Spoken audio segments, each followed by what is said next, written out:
पुण्यात्माओं, इस अमर कथा में अरुचि ना करना है। असंख्यों युगों के बाद तुम्हारा बिल्ली के भागों छीका टूटा है, ये इसको छक छक कर खा लो और कल्याण करा लो। अध्याय नंबर 8 के श्लोक नंबर 13 में एक मंत्र है, ओम इति एक अक्षरम ब्रह्म व्यवहारण माम अनुसमरण ये परियाति तजन देहम से याति परमाम गतिम। गीता ज्ञान दाता श्री कृष्ण नहीं है। श्री कृष्ण के अंदर वो ब्रह्म बोल रहा है, ब्रह्म। अब ब्रह्म कौन है? क्योंकि पुण्यात्माओं, आप तो एक सीधे से बालक हो, स्टूडेंट हो, और जिन टीचरों के पास आप पढ़ कर आए हो उनको कह नहीं बता था, सिर पैर नहीं बता रखा भक्ति का। गीता अध्याय नंबर 15 के श्लोक नंबर 1 में बताया है कि उल्टा लटका हुआ संसार रूपी वृक्ष जानो, जिसकी ऊपर को जड़ है वो तो परम अक्षर ब्रह्म है, परम देव पुरुष है, जो सबके आधार हैं, सबके पालन करता। क्योंकि पूरे वृक्ष को जड़ से ही, मूल से आहार प्राप्त होता है, उसकी खुराक मिलती है, जिससे वो प्रफुल्लित होता है। तो ऊपर को जड़ है वो तो पूर्ण परमात्मा है, और नीचे को शाखा है। और जो संत इस उल्टे लटके हुए संसार रूपी वृक्ष के सभी विभाग बता देता है, स वेदविद। तो ये 600 वर्ष पहले परमात्मा ने स्वयं ये लीला की थी, एक सतगुरु की, एक तत्वदर्शी संत की। उन्होंने 600 वर्ष पहले कहा था, अक्षर पुरुष एक पेड़ है, सर पुरुष वा की डार। सर पुरुष कहते हैं ज्योत निरंजन काल को, ब्रह्म को। अक्षर पुरुष कहो या अक्षर ब्रह्म कहो, सर पुरुष कहो, सर ब्रह्म कहो, तो अक्षर पुरुष एक पेड़ है, सरपुरुष यानी ज्योत निरंजन वा की डार, और तीनों देवा, रजगुण ब्रह्मा, सतगुण विष्णु, तम गुण शिव जी, तीनों देवा शाखा है, और फिर पात रूप संसार। अब मूल कौन है? वो जड़ कौन है?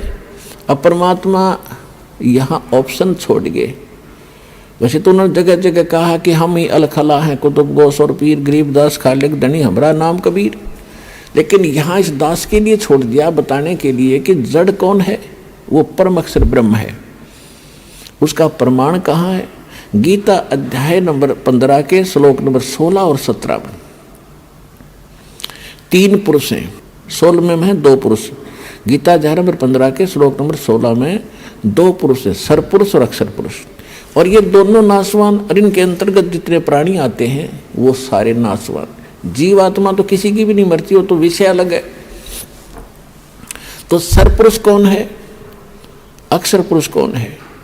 सरपुरुष ये ज्योत स्वरूपी निरंजन ब्रह्म है, जो ब्रह्मा विष्णु महेश का पिता है, दुर्गा का पति है। सरपुरुष की जो है केवल 21 ब्रह्मांड है, 21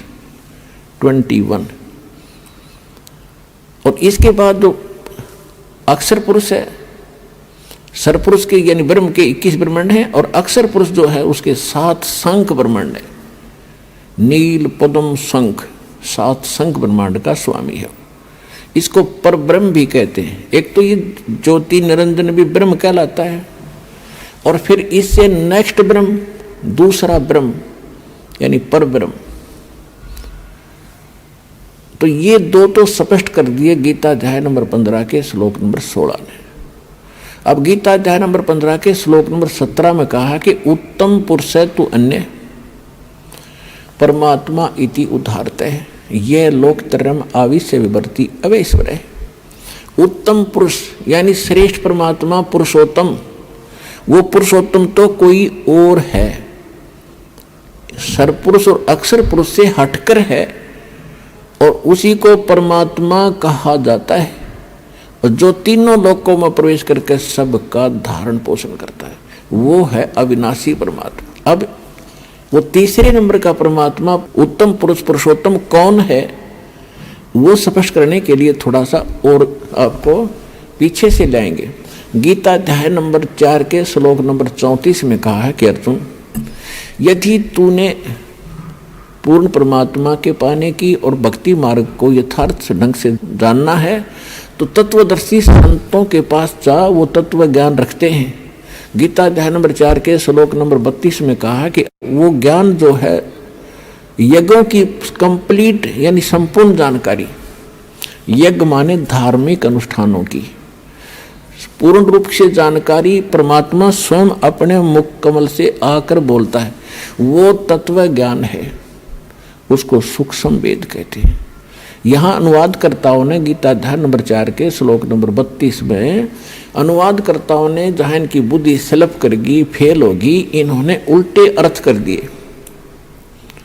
यहाँ ब्रह्मणे मुखे शब्द है चौथे अध्याय के 32वें श्लोक में, ब्रह्मणे मुखे मूल पाठ में इन्होंने ब्रह्मणे का अर्थ यहाँ कर दिया वेद की वाणी में। और गीता अध्याय नंबर 17 के श्लोक नंबर 23 में ये ब्रह्मणे शब्द है, ओम तत्सत इति निर्देश ब्रह्मणे त्रिविध समर्थ है। उसमें लिखा है कि ब्रह्मणे माने सच्चिदानंद घन ब्रह्म यानी पूर्ण परमात्मा के पाने के लिए 3 मंत्र के जाप का निर्देश है, ओम तत्सत। ये 3 पुरुष हैं, 3 भगवान हैं, 3 ब्रह्म हैं।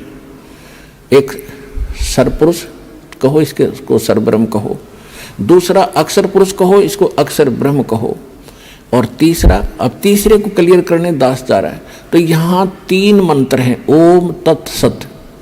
ओम तो ब्रह्म का, और तत् ये परब्रह्म का, अक्षर पुरुष का, और सत है ये तीसरे परमात्मा का जो उत्तम पुरुषत्वन्य उस परमात्मा का मंत्र है। ये कोड वर्ड है, तत् और सत ये सांकेतिक है, ओम सीधा डिक्लेयर है तो पहले से सार्वजनिक है। तो 3 पुरुष हैं। गीता अध्याय नंबर 17 के श्लोक नंबर 23 में उनके 3 मंत्र हैं, तीनों के जाप हैं, उससे कंप्लीट कोर्स बनता है मोक्ष का। अब गीता अध्याय नंबर 4 के श्लोक नंबर 32 और 34 का सारांश है। गीता ज्ञानदाता कहता है कि वो परमात्मा स्वयं अपने मुख कमल से यहाँ आकर अपने मुख कमल से जो ज्ञान देता है वो कंप्लीट स्पिरिचुअल नॉलेज है, वो पूर्ण अध्यात्म ज्ञान है। और उसके अंदर यज्ञों की यानी धार्मिक अनुष्ठानों की जानकारी विस्तार से कही गई है। वो तत्व ज्ञान है जो भगवान स्वयं आकर बोलता है। वो ज्ञान अब तुझे तत्वदर्शी संतों के पास मिलेगा। चौथे अध्याय के 34वें श्लोक में कहा कि उनसे पूछ ले। तो कहता मैं भी इससे परिचित नहीं हूं। अब 7वें अध्याय के 29वें श्लोक में गीता ज्ञानदाता कहता है कि अर्जुन, जो मेरे इस ज्ञान को आश्रय कर लेगा, तत्वदर्शी संत खोज लेता है, उसको तत्वदर्शी संत मिल जाते हैं जो पूर्ण परमात्मा की यथार्थ भक्ति और ज्ञान जानते हैं।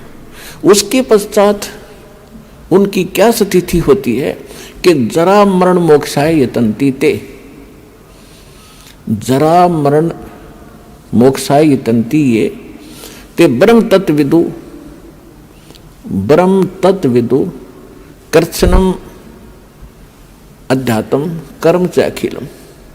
जो केवल जरा और मरण से छूटने के लिए, यानी जरा माने वृद्धावस्था का कष्ट, बुढ़ापे का दुख और मृत्यु के कष्ट से जो छूटने का प्रयत्न कर रहे हैं और इस संसार की किसी वस्तु की इच्छा नहीं रखते, उन्होंने इस संसार को असार जान लिया है, तो वो उस तत्ब्रह्म से परिचित हैं और सारे दातम ज्ञान से परिचित हैं और सभी कर्मों से परिचित हैं। वो व्यक्ति जो केवल इस संसार के संसारिक सुखों में राजपाट के चक्कर में ना पड़ के केवल मोक्ष प्राप्ति, बुढ़ापे का दुख और मृत्यु के दुख से जो छूटने का प्रयत्न कर रहे हैं, वो उस परमात्मा तत्ब्रह्म से परिचित हैं।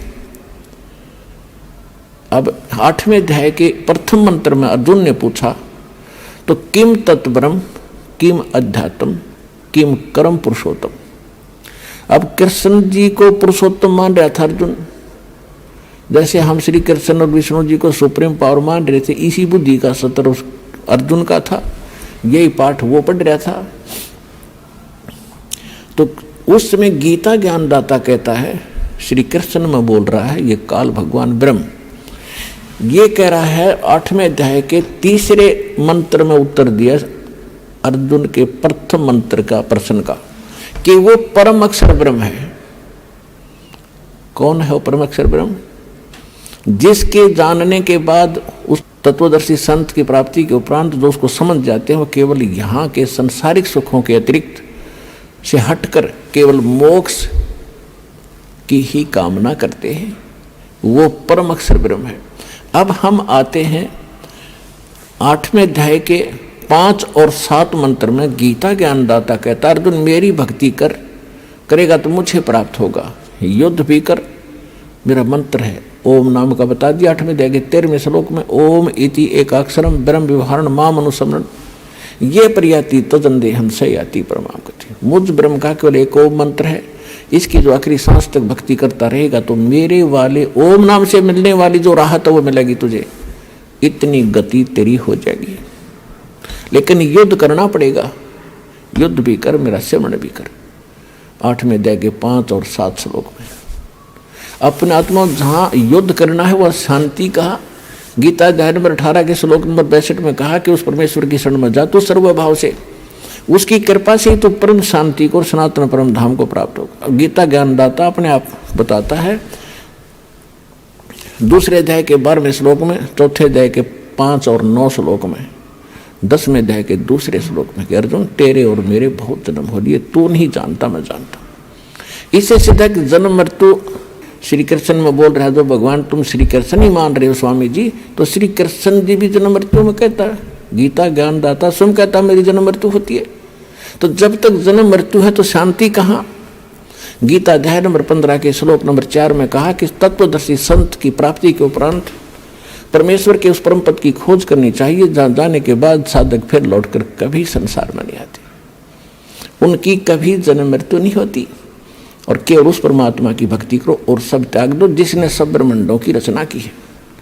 अब गीता ज्ञानदाता तो कह रहा स्वामी जी कि किसी और परमात्मा है, उसकी साधना करने से जन्म मृत्यु कभी नहीं होती, और आप स्वयं स्वीकार कर रहे हो कि मैं स्वर्ग जाऊंगा फिर पता नहीं कहाँ जन्म होगा, तो ये खाक साधना है। फिर क्या समझा आपने सदग्रंथों को, क्या समझा आपने श्रीमद् भगवद गीता को।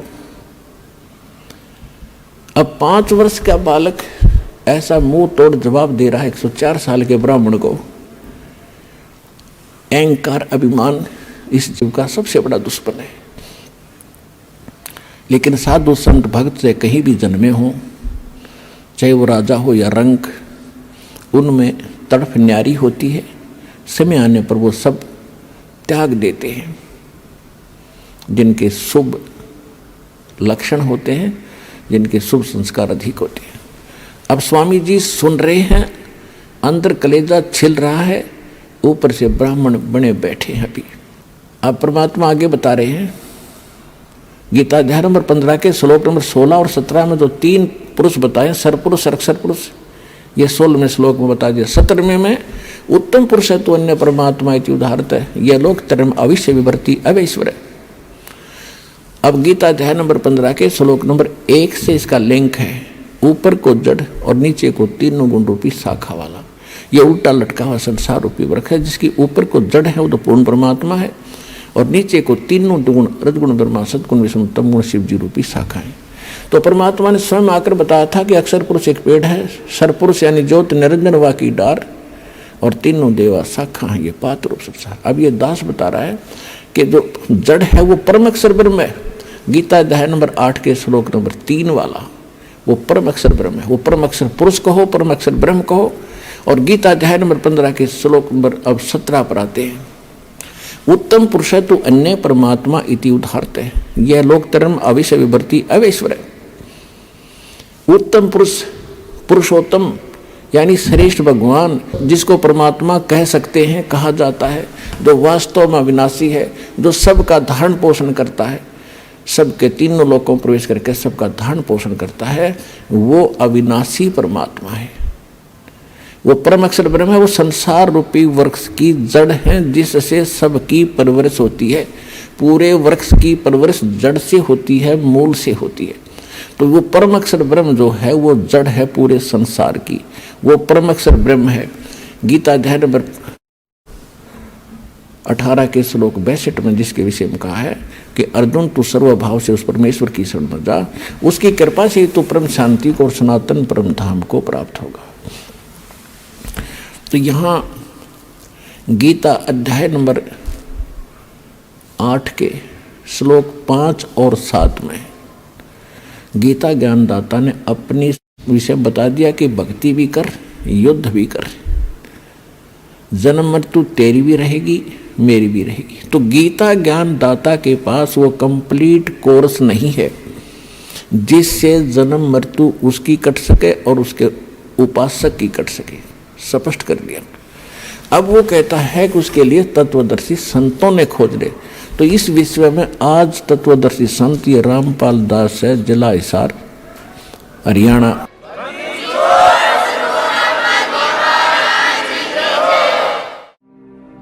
और अधिक जानकारी व संत रामपाल जी महाराज जी से निःशुल्क नाम दीक्षा प्राप्त करने के लिए संपर्क करें। हमारे संपर्क सूत्र है 8222880541 8222880542।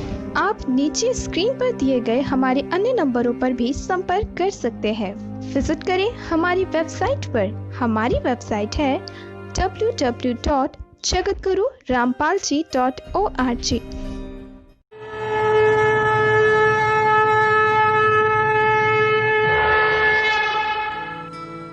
इस वीडियो के बारे में अपनी राय नीचे कमेंट सेक्शन में हमें बताएं और अपने दोस्तों के साथ ये वीडियो शेयर करना ना भूलें।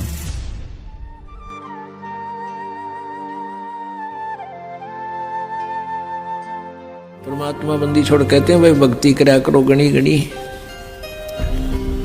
और ये समय ये दाव फिर नहीं लगेगा।